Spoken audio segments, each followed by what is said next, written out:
जय माँ कामाख्या, जय माँ जगदम्बा। दोस्तों सभी साधक साधिकाओं का स्वागत है मेरा चैनल कामाख्या के अघोरी में। दोस्तों आज जो साधना लेकर मैं आप लोगों के बीच उपस्थित हूँ वो साधना इसलिए लेकर आए हूँ क्योंकि बहुत दिन पहले और अभी भी बहुत सारे लोग मेरे पास आते हैं और आकर बोलते हैं गुरुजी कोई ऐसा शक्ति का साधन दो जो कम दिन में हमारे पास सिद्ध हो जाए, हमारे सामने आके प्रकट हो, प्रत्यक्ष हो और धन के जो कमी है वो हमें दूर कर दे या फिर धन ला कर दे, धन हमें प्राप्त करा दे। और अगर कहीं पे कोई पैसा फंसा पड़ा है और कोई इंसान नहीं लौटा रहा है तो उसको वो पैसा वापस लौटा दे। और बोलता है कि उस शक्ति में ऐसा कोई फंक्शन हो जिसके ज़रिए कोई भी पेपर हो या कोई भी सामान हो इधर से उधर वो कर दे। उसी के ही सिलसिले में आज मैं एक साधना, ऐसा साधना लेके आया हूँ आप लोगों के बीच जो आज तक ना ही आप लोगों ने सुना होगा और ना ही आप लोगों ने कभी ये साधना के बारे में आपको किसी ने जानकारी दी होगी। इस साधना का नाम है राजेश्वरी आत्मा साधना। और अक्सर ये जो शक्ति है, ये शक्ति जैसे गड़ा हुआ धन है, ऐसे जगहों में पाया जाता है जहाँ पे गड़ा हुआ धन है, वो जो धन है उस धन का रक्षा करता है, उस धन के वहाँ पे वो स्थिर रहता है, उसके ऊपर वो सवार होता है। अगर कोई शक्ति उसको निकालने जाए तो उसको ढकेल के या फिर मार भगा के मतलब भगा देते हैं, कोई अगर छोटा मोटा शक्ति ले जाओगे तो। और अक्सर क्या करता है कि आप लोगों ने कई वीडियो पे कई लोगों के मुँह से सुना होगा कि इसके पास 1.5 फुटिया है, ये है वो है, किसी ने हड्डी दिखा दी, ये दिखा दी, जिसको कुछ भी पता नहीं कि 1.5 फुटिया असल में होता क्या है। तो अगर आप लोग इस शक्ति को सिद्ध कर लेते हो, राजेश्वरी आत्मा को अगर सिद्ध कर लेते हो, सबसे पहला लाभ क्या होता है, कोई भी गड़ा हुआ धन हो, कैसा भी हो, ये कैसे भी हो आपको निकाल के दे देगा। ज़मीन के ऊपर तक, एक हाथ नीचे में, अगर बहुत ज़्यादा नीचे है तो एक हाथ नीचे तक आपको वो खींच के ऊपर तक कर देगा। एक हाथ खोदो, वो जो गड़ा हुआ धन है वो आपको मिल जाएगा। अगर उसमें कोई दूसरा शक्ति बैठा होगा उसको वो हटा सकता है। और उसके बाद बाकी ये जो काम कैसे कर सकता है, अगर इसको सिद्ध कर लेते हो और एक इसमें आप कारनामा दिखा सकते हो, क्यों कोई भी फंक्शन दिखा सकते हो, इधर से उधर सामान को करना, कोई भी इंसान के दिमाग वो बता देना, बोतल के, कांच के बोतल के अंदर कोई भी सिक्का डाल देना, ये जो काम है ये छोटा मोटा वो ये शक्ति कर लेता है। और अगर ये शक्ति को सिद्ध करने के बाद कोई एक हड्डी लेते हो, मनुष्य की हड्डी, कैसा भी हड्डी हो, अगर उसको उसमें बांधते हो या फिर उसके उसमें स्थान दे दिया तो वो हड्डी के अंदर वो वास करता है और वो हड्डी ऐसा हो जाता है कि वो जागृत हो जाता है और बहुत सारे वो हड्डी का भी फंक्शन आ जाता है, जिसको अभी भी लोग उस शक्ति को सिद्ध करते हैं। अक्सर ये शक्ति होता था मायोंग में, मांग से निकला गया ये राजेश्वरी आत्मा साधना है जो आज मैं आप लोगों को बताने जा रहा हूँ। तो सुनिए इसका विधि किस प्रकार है और कैसे करना है। ये शक्ति को अगर आप आह्वान करते हो तो करने के लिए सबसे पहले क्या करना होगा, आपको ऐसा एक स्थान लेना होगा जहाँ पे अभी तक 15-20 सालों से खुदाई ना की गई हो, और वो जो जगह होगा वो ऐसा हो कि वीराना हो, खंडर जैसा हो, जहाँ पे राजमहल वगैरह होते थे। अगर वैसा भी ना मिले, कोई उजाड़ स्थान हो जहाँ पे बहुत दिनों से खुदाई ना की गई हो, लोग बसेरा ना हो। अगर आपने ऐसा किससे कहानी सुना है कि यहाँ पे कोई चीज़ का वास है, ये है वो है, तो थोड़ा सा भयंकर जगह लो, ठीक है। और सबसे बढ़िया तो ये होता है, अगर इस शक्ति को अगर आप साधन करते हो तो उसके लिए सबसे ज़्यादा अच्छा दिन होता है अभी जो आ रहा है दीपावली के रात। अगर उस दिन करोगे तो एक दिन में सिद्धि प्राप्त होना निश्चित है। और अगर कोई दूसरे दिन इसका साधन करते हो तो इसका समय अंतराल इस प्रकार होगा कि सबसे पहले आपको करना क्या होगा कि अमावस्या के दिन से लेकर आपको 3 दिन इसका साधना करना होगा। अगर 3 दिन में वो आ जाता है, प्रत्यक्ष हो जाता है तो बढ़िया है, अगर ना हुआ तो इसका क्रिया 9 दिन तक होगा। 9 दिन के ऊपर 1 घंटा, 1 दिन भी, 1 मिनट भी नहीं जाता, ठीक है। आयु होगा 9 दिन। और अगर जल्दी से आ गया तो इसमें कम से कम समय लगता है 3 दिन। इसमें आसन आपको क्या लेना होगा, आसन इसमें आपको कुशा का लेना होगा और वस्त्र इसमें काला होगा। और उसको भोग देने के लिए दारू और मांस आपको साथ में ले जाना होगा हर दिन, और हर दिन उस जगह में वो दारू आपको रखना होगा। और अगर वो पहले दिन ना आए, वो दारू उसके पास ही कहीं पे दारू और मांस छोड़ के आ जाना है। और अगर दूसरे दिन आ जाए तो उसको में भी छोड़ के आना है। और अगर तीसरे दिन आए तो उसको वो फेंक देना है। लेकिन वो एक जहाँ पे आप सुरक्षा लगाओगे, सुरक्षा घेरा भी लगाओगे, वो सुरक्षा घेरे के अंदर उसको रखना है।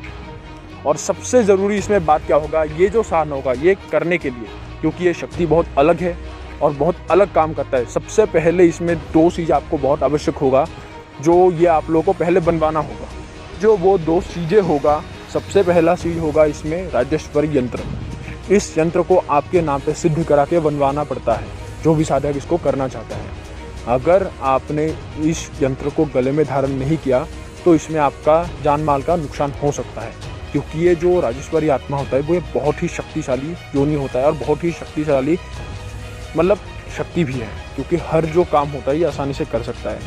चाहे मान लो किसी के दिमाग को पलटाने का काम हो, या फिर अगर कोई एक सामान है एक स्थान में है उसको उठाना हो, या फिर अगर बहुत ही बड़ा एक काम है जहाँ पे एक गड़ा हुआ धन है, जैसे बोलते हैं कि यहाँ पे हीरे खजाने हैं, ये है वो है, मतलब गड़ा हुआ धन का कोई भी काम हो ये आसानी से आपका कर देता है और धन के कमी को दूर करता है। उसके बाद जो आपका दूसरा चीज होगा, इसमें अष्टगुति का एक यंत्र होता है। ये एक गुटिका होता है, यंत्र नहीं है, ये एक अष्टगुटिका होता है, जो आपको सबसे पहले इसको आपको पंचोपचार पूजन करना होगा। साधना में बैठने से पहले इसको पंचोपचार पूजन करना है। पूजन करने के बाद जो मदिरा और मांस लाओगे, सामने एक सुरक्षा घेरा बांध के उसको उस घेरे के बीच रखना है।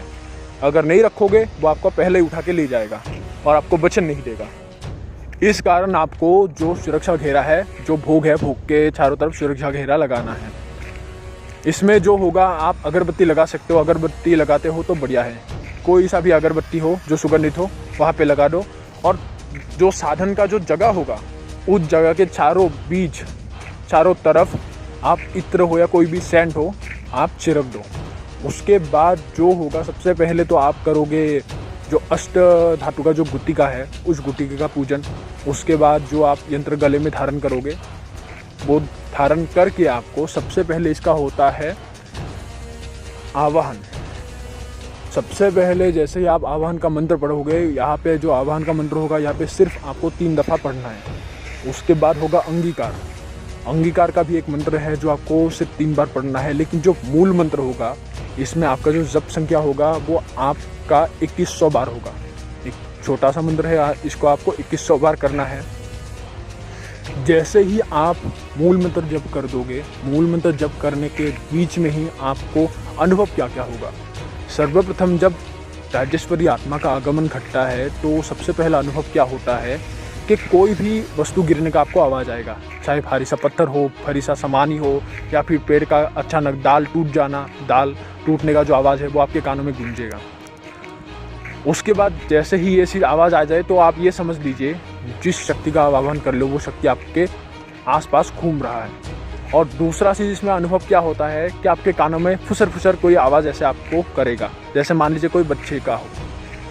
और जैसे ही आपका आखिरी माला होगा, जो माला होगा आप काले हकीकी की ले सकते हो, जो आखिरी माला होगा तब वो राजेश्वरी जो आत्मा होगा वो आपको एक बच्चे के शक्ल में दिखेगा। और जैसे ही अगर मान लो पहले वो अगर बात करता है तो आपको जो चीज़ है वो आपको दिखेगा नहीं, वो शक्ति को आप देख नहीं सकोगे। आवाज़ ऐसा लगे कोई ऊंचा बड़ा कोई इंसान है, ऊंचा इंसान है, आवाज़ ऊपर से आ रहा है, ऐसे आपको आवाज़ आएगा।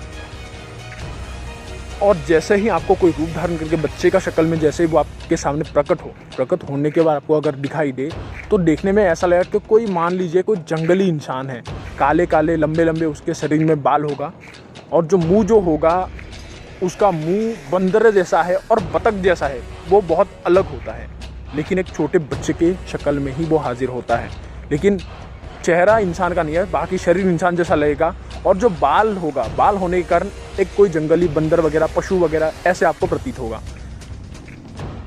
और जैसे ही वो आपको बोले कि बताइए गुरु किस लिए बुलाया है, किस कारण मेरा आह्वान किया आपने, तब आपको बताना है कि आपको मैं भोग दूंगा, आपका सेवा करना चाहता हूँ, कृपया आप मेरा मदद करो, मैं बहुत ग्रसित हूँ, और जो भी आपका समस्या है वो समस्या को उसके सामने बताओ।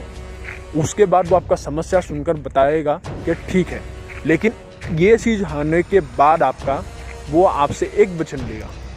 वो वचन क्या होगा वो आपको समय में पता चलेगा। जब वो आपको वचन बोले, वो वचन को आपको मानना होगा। मानने के बाद वो आपको वो समय के अंतराल का बात बताएगा जो वो आपके साथ रहेगा, आपका सेवा करेगा। वो आपको बताएगा जो वचन आपने हमें अभी दी है वो वचन को आप कभी भी नहीं तोड़ोगे, और जिस दिन भी आपने ये वचन तोड़ा तो उसी समय मैं आपके हाथ से आज़ाद हो जाऊंगा और पूर्ण तरह से आपके हाथ से मैं निकल जाऊंगा, आपका कोई भी वश मेरे ऊपर नहीं रहेगा। तब आपको ये मानना होगा। और जैसे ही आपको से वो वचन ले, तब आपका भी बारी आता है कि आप भी उससे वचन लो। आपको भी बताना पड़ेगा कि आप भी मुझे वचन दीजिए कि आप मेरा हर एक कहा हुआ काम करोगे, मेरा बिना आदेश के कोई भी आप कदम नहीं उठाओगे, कोई भी काम नहीं करोगे, और मैं आपको जो भी काम बोलूँ, अच्छा हो या बुरा, आपको करना होगा। दूसरा वचन लोगे कि आप मुझे वचन दीजिए, दूसरा वचन कि आप मेरे घर का, मेरे परिवार के लोगों का और मेरे चाहने वाले लोगों का कभी भी नुकसान नहीं करोगे, हमेशा आप मेरे साथ मेरे परिवार के लोगों का रक्षा करोगे। और तीसरा आपको वचन लेना है कि आपका कोई भी प्रभाव मेरे ऊपर नहीं रहेगा। ये जो वचन होता है, ये 3 वचन लोगे तो तभी ये शक्ति आपके वश में हो जाता है। और जैसे ही आपने ये वचन ले लिया, उसका जो भोग आपने सुरक्षा घेरा लगाकर रखा था, वो सुरक्षा घेरा को काट के उसको सौंप दीजिए। तब वो भोग ग्रहण करके उसी समय वो स्थान से चला जाएगा। और जाने से पहले आपको एक तरीका वो खुद बताता है कि उसको बुलाने के लिए कौन सा तरीके से आप उसको अपने पास बुला सकते हो। अक्सर शायद आप लोगों ने सुना होगा कि शक्ति को अब बुलाने का तरीका बताओ, लेकिन ये जो शक्ति होगा आपको खुद बताएगा कि कौन से समय में वो आएगा आपके पास और कैसे वो आपका काम करेगा। ठीक है, जाने से पहले, भोग ग्रहण करने से ही पहले, जैसे भोग सौंपोगे तब आपको वो खुद रास्ता बताएगा, मेरे को आप इस जरिए से आप मेरे को बुलाना, तब मैं आपके पास आ जाऊँगा। तो वो जो तरीका है वो हमेशा आपको याद रखना है, और जैसे ही वो तरीके से उसको बुलाओगे, वो उसी समय आपके सामने प्रकट हो जाएगा और आपको उसी समय जो भी आपको कहा हुआ काम है वो उसी समय पल भर में कर देगा, चाहे धन से जुड़ा हो, चाहे कोई भी काम से जुड़ा क्यों ना हो। और यह साधना करने का सबसे बड़ा यह लाभ है कि सबसे पहले ये शक्ति को सिद्ध करने के बाद साधक को कभी भी धन की आवश्यकता जो होता है वो दूर हो जाता है। कोई भी गरीबी हो, कोई भी चीज़ हो, अगर समय के साथ जूझ रहे हो या फिर धन से जूझ रहे हो, तो उस चीज़ से आपको निकाल देता है। दूसरा होता है कोई भी काम करोगे उसमें आपको सफलता मिलेगा।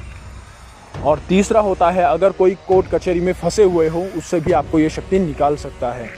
चौथा होता है अगर कोई इंसान आपका बात नहीं मान रहा है तो उसको ये बात वो मनवा देगा। अगर कोई आपसे धन लिया हो, आपको वापस नहीं करवा रहा हो, नहीं दे रहा हो, तो इसके ज़रिए आप उसके जो आपका धन है उसको आप निकाल सकते हो।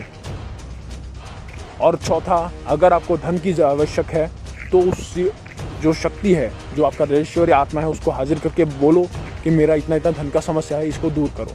तो उसी समय या फिर तो वो आपको धन ही ला के देता है, चाहे किसी से भी चोरी करके हो, कहीं से भी उठा के हो।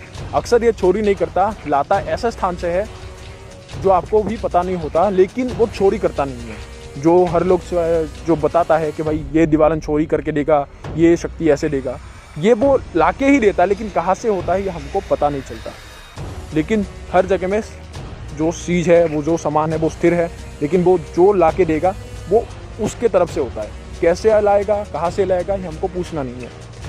अगर वो आपको धन लाके नहीं दे, अगर कहीं पे गड़ा हुआ धन होगा, वो उस स्थान में आपको ले जाएगा कि यहाँ पे है, यहाँ से निकालो, और जो काम होगा वो आपको खुद करके दे देगा। तो आप ये मान लो कि कभी भी आपको धन की आवश्यक नहीं होगा, और जो भी साधक इसको कर लेगा संपूर्ण रूप से वो अपने उधार से निकल सकता है। और एक बात आप लोगों को मैं बताना चाहता हूँ कि कई लोग मेरे पास आके बोलता है कि गुरुजी हमें दिवालन साधना दे दो, अगर नहीं है तो हम लोगों को दिवालन ट्रांसफ़र करके दे दो। बहुत सारे लोगों का यही ख्वाहिश होता है कि कोई ऐसा शक्ति दे दो या फिर छोड़ दिन दे दो जो हमको धन ला के दे, बस धन ला के दे।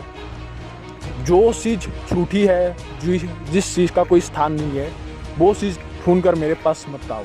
मैं बार बार बोलता हूँ, बार बार मेरे पास मत आओ, क्योंकि दिवालन के नाम पे कितने लोगों को ठगा गया है, कितने लोगों को सिद्धि प्राप्त हुआ है, ये बात सभी लोग जानते हैं। तो मेरे पास मत आओ। इस चीज़ को देखकर आप लोगों को आज मैं ये राजेश्वरी आत्मा साधना दे रहा हूँ। जो भी साधक कर लेगा, मेरा ये दावा है कि सभी लोग सफल होगा। और अगर दीपावली के दिन करोगे तो 1 दिन में सफलता हासिल होगा, और अगर अमावस्या के दिन करते हो तो इसमें 3 दिन लगेगा, और अगर 3 दिन नहीं आया तो ये समझ लो 9वें दिन आपको किसी भी हालत में आना ही आना होगा। ये 9 दिन का अवधि है, इसको ख़त्म करो। जो भी साधक करेगा उसको ये अवश्य प्राप्त होगा, ये मेरा दावा है। तो दोस्तों, अगर आप लोगों को अच्छा लगा ये साधना, तो मेरे चैनल को जितने भी हो आप लोग प्यार दीजिए, और ऐसे हम लोगों से जुड़े रहिए। आने वाले समय बहुत सारे गुप्त साधना आप लोगों को बता जाएगा। ठीक है। जय माँ कामाख्या, जय माँ जगदम्बा।